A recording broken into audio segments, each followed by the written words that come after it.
तो आज हमारे हाथ लगी है एक, कह सकते हैं, एक केस फाइल, एक वीडियो कैमरा, और उसमें कैद है एक ऐसे भुताहा मंदिर की कहानी जो सच कहूं तो कभी किसी को पता ही नहीं चलनी चाहिए थी। तो चलिए देखते हैं कि इस फुटेज में आखिर है क्या। अब हर ऐसी कहानी की जड़ में ना एक पुरानी कहावत होती है, एक चेतावनी, और यहाँ भी कुछ ऐसा ही था। गांव वाले कहते थे, पीढ़ियों से कहते आ रहे थे कि उस मंदिर में एक डायन की आत्मा को कैद करके रखा गया है, और जो कोई भी उसे जगाने की गलती करता है वो फिर कभी सुबह का सूरज नहीं देख पाता। तो चलिए कहानी के पहले हिस्से में चलते हैं, देखते हैं कि ये भुताहा मंदिर आखिर था कैसा, और कौन थे वो लोग जिन्होंने इस चेतावनी को, आप कह सकते हैं, बस एक मजाक समझकर हवा में उड़ा दिया। कैमरे की फुटेज जैसे ही शुरू होती है, सबसे पहले जो दिखता है वो है घना जंगल, और उसके बीचों बीच ठीक आधी रात के अंधेरे में ये मंदिर। दीवारें टूटी हुई हैं, छत एक तरफ झुकी हुई है, और फुटेज में ये तो नहीं आ सकता, पर बताया गया है कि हवा में एक बहुत अजीब सड़न जैसी गंध थी। मतलब वहां के माहौल में ही कुछ ठीक नहीं था। और इस जगह पर आए थे 3 दोस्त, रवि, अर्जुन और सिमरन। शहर से आए थे जिन्हें ये सब डरावनी कहानियां सिर्फ अंधविश्वास लगती थी। वो तो अपने कैमरे से इस पूरे भूत प्रेत वाले मामले का पर्दाफाश करने आए थे, ये साबित करने कि ऐसा कुछ होता ही नहीं है। लेकिन कहानी को बदलने में ज्यादा देर नहीं लगती है ना। जैसे ही उन्होंने मंदिर के अंदर अपना पहला कदम रखा, बस वहीं से सब कुछ बदलना शुरू हो गया। ये थी अंधेरे में पहली दस्तक। अंदर घुसते ही एकदम सन्नाटा, एक ऐसी खामोशी जो कानों को चुभती है।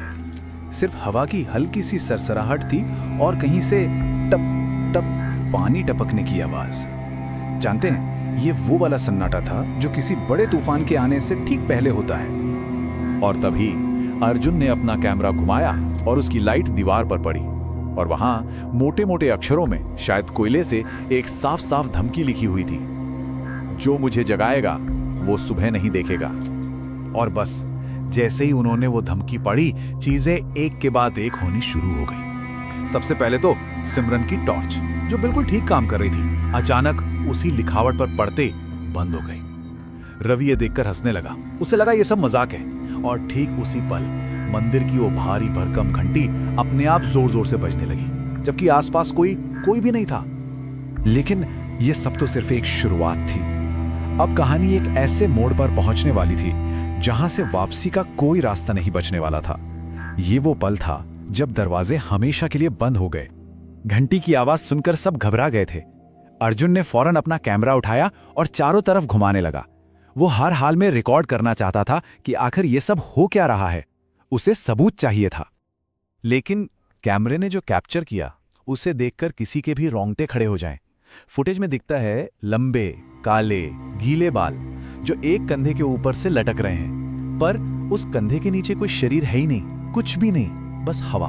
अब ये देखते ही तो किसी की भी हिम्मत जवाब दे जाएगी।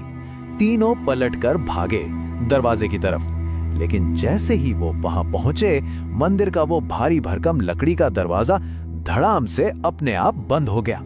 बस अब वो अंदर पूरी तरह से फंस चुके थे। और फिर उस अंधेरे में, जहां कुछ भी नहीं दिख रहा था, एक धीमी, गहरी और डरावनी आवाज गूंजी। एक औरत की आवाज जो पूछ रही थी, मुझे क्यों जगाया।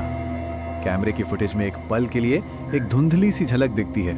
सिमरन के ठीक सामने कोई खड़ा था, फटी हुई साड़ी पहने, बाल पूरी तरह उलझे हुए थे, और उसकी आंखों से काला खून टपक रहा था। और फिर वही आवाज इस बार और भी ज्यादा साफ सुनाई दी, जैसे वो बिल्कुल पास आ गई हो। उसने कहा, मैं सदियों से सो रही थी, अब सोने की बारी तुम्हारी है। इसके बाद तो बस चीख पुकार और भगदड़ मच गई। दीवारों पर हर तरफ अचानक खून से सने हाथों के निशान छपने लगे, एक के बाद एक। रवि इतना डर गया था कि उसने हाथ से कैमरा फेंका और बस भागा।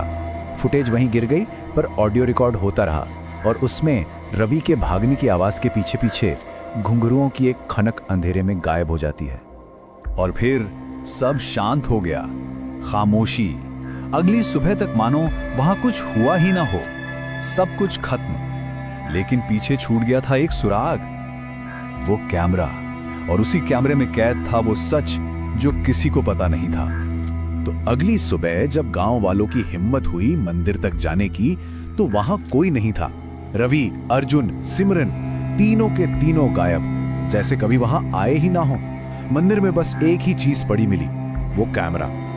और जब उस कैमरे की आखिरी रिकॉर्डिंग को सुना गया तो उसमें सिमरन की कांपती हुई आवाज थी। उसके आखिरी शब्द थे, वो हमें नहीं छोड़ेगी। और इसके बाद रिकॉर्डिंग बंद हो जाती है।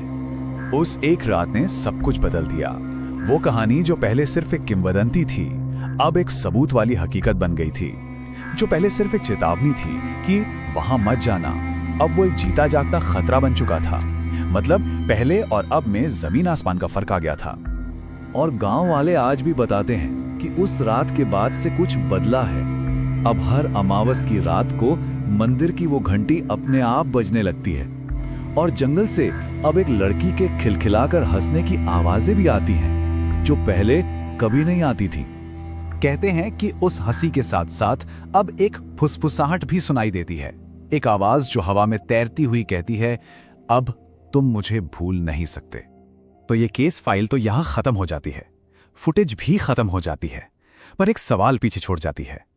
क्या कुछ कहानियां वाकई कभी खत्म होती हैं, या फिर वो बस नए किरदारों के साथ हमेशा के लिए चलती रहती हैं?